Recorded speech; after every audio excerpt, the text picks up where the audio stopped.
Margin trading allows investors to borrow money from a brokerage to buy more shares than they could with their own cash alone. At its heart, margin is simply leverage. You are magnifying your potential gains, but also significantly increasing your potential losses.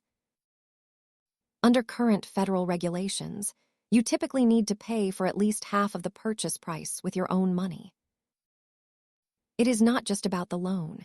You must also account for interest expenses and the constant risk of a margin call. While cash accounts are straightforward, margin accounts introduce complexity and the risk of losing more than your initial investment. Using margin doubles your market impact. If your stocks rise, you win big, but if they fall, your losses are amplified instantly.